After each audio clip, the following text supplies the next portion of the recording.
Welcome to Critical Health News' weekly video Bright Bite with pharmacist Ben Fuchs.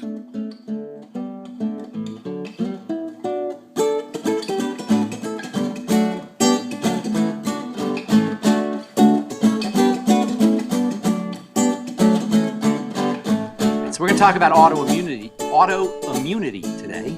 Hard to say. Autoimmunity. That's when the immune system, which you can think of as the body's defense department, turns on itself. Usually, obviously, the immune system, the defense department, is supposed to attack the enemy.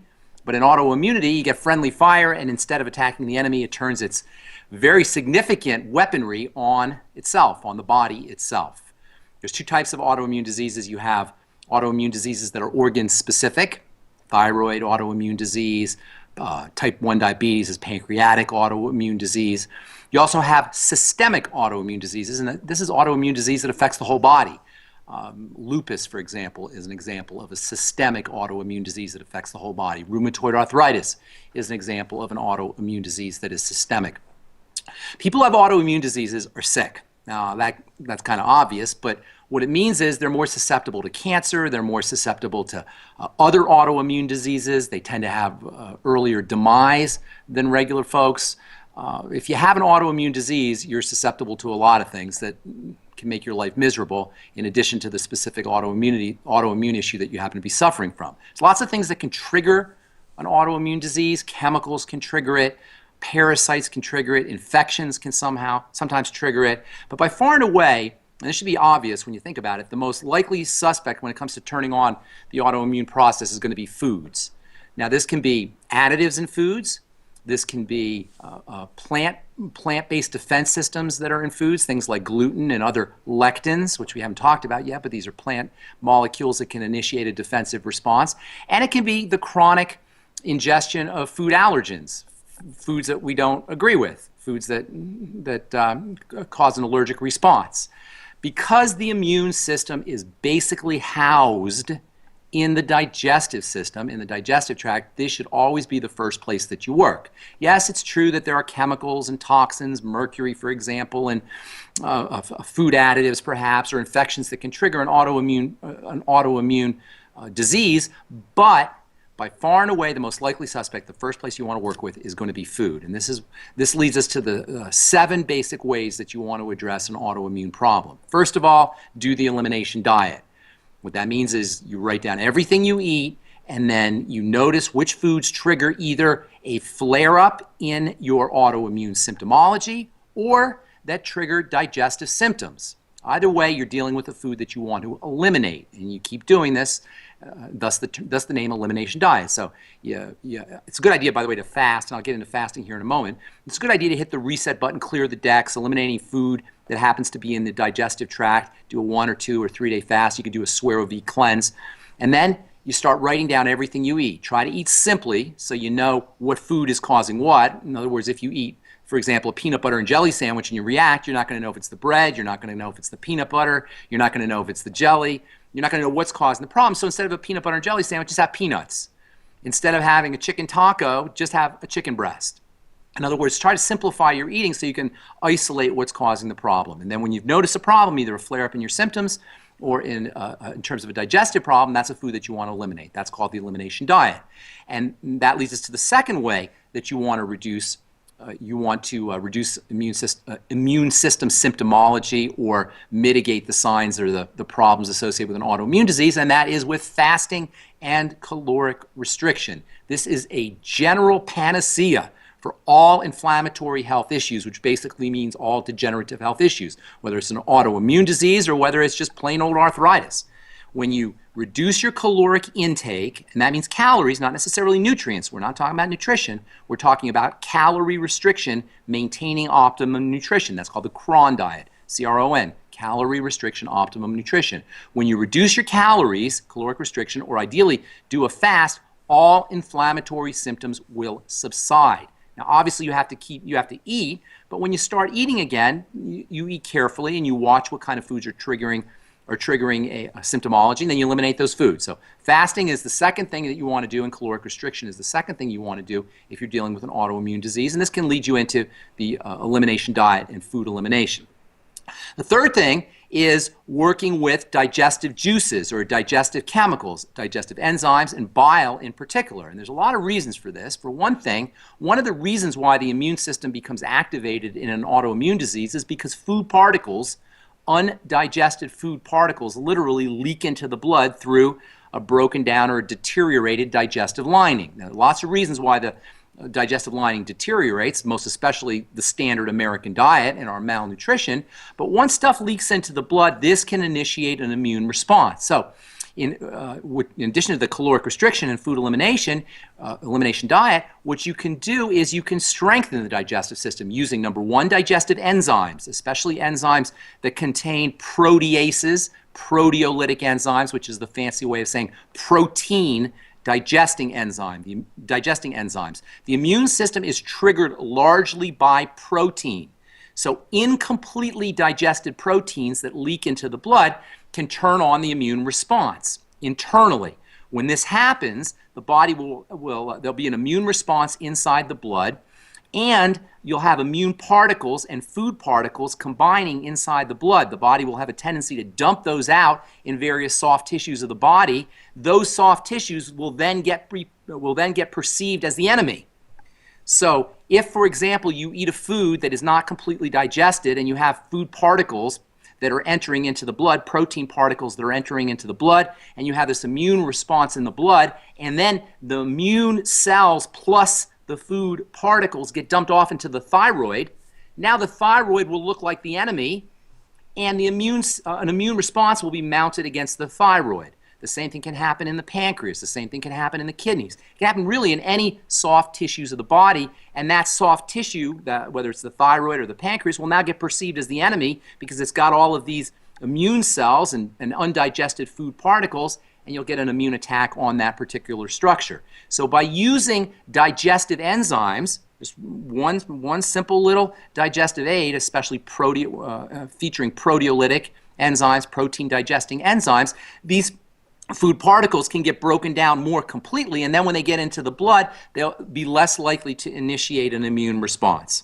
The second thing you can do as far as digestive juices is you can use something called bile salts, or perhaps precursors to bile like lecithin. A lot of good digestive enzyme products like Longevity's Ultimate Enzymes will have bile salts in them. You can also use lecithin to help your body make bile, or you can use stomach bitters, Swedish bitters, radish, arugula, dandelion greens at the beginning of your meal, not the middle, but the beginning of your meal to stimulate bile. Bile will also improve the digestive response and reduce the likelihood of food particles leaking into the blood. Bile also does something else very interesting, and this leads us to the next way that you want to deal with autoimmune disease, and that's by using probiotics, good bacteria. There's a lot of reasons for this, but one of the most important reasons is because good bacteria help the body process estrogen.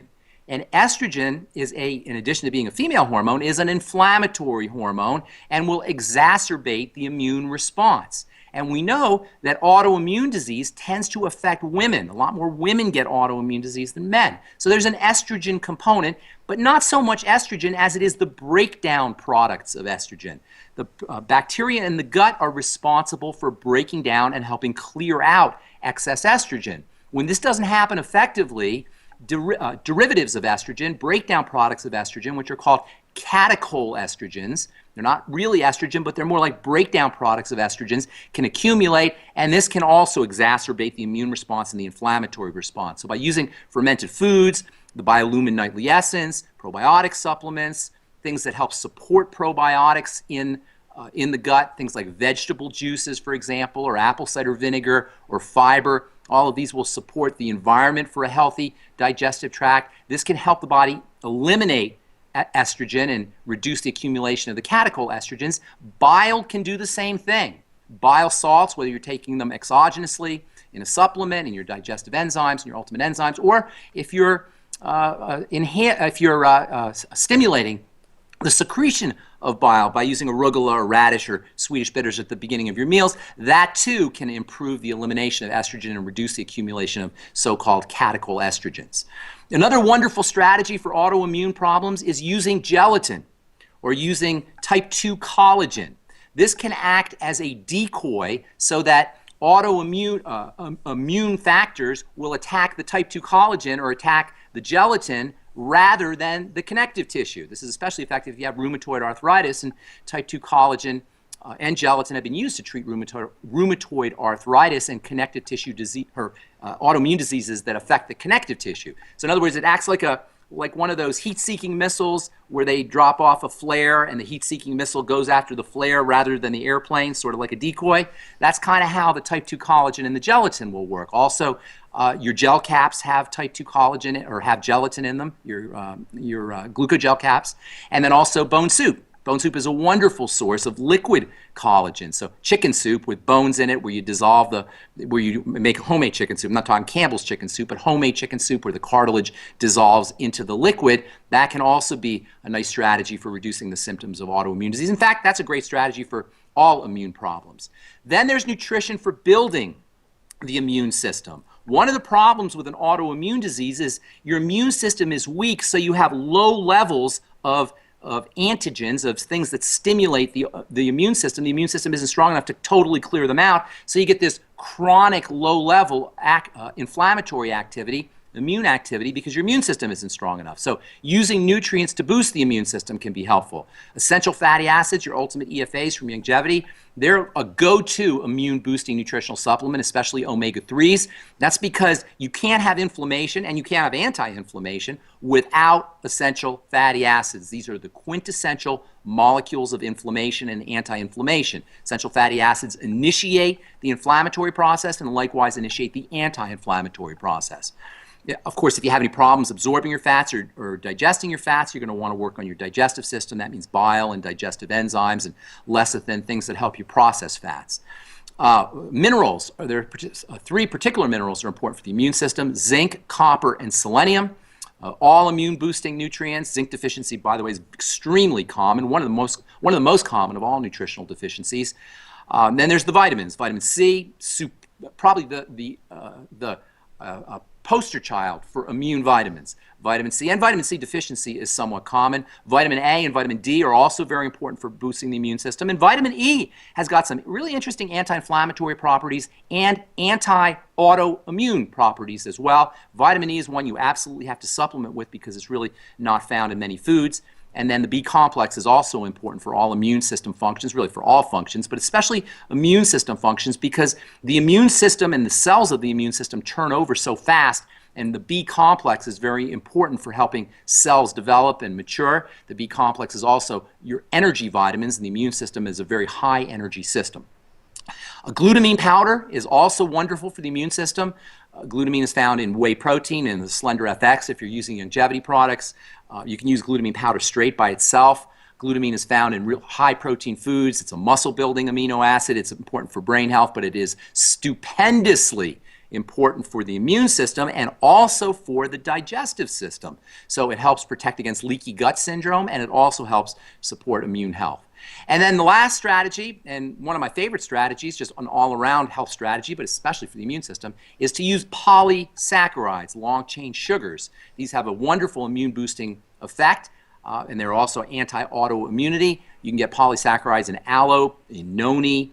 Mushrooms are a good source of polysaccharides, and probably the best source, or one of the most powerful sources of polysaccharides, is algae like fucoidan. So everybody who's dealing with an autoimmune problem should probably be using the Fucoid Z. I like the Fucoid Z better than the Z radical because you get more fucoidan per dose than you do in the Z radical. But the Z radical is good too. It's just it's not as potent as the Fucoid Z.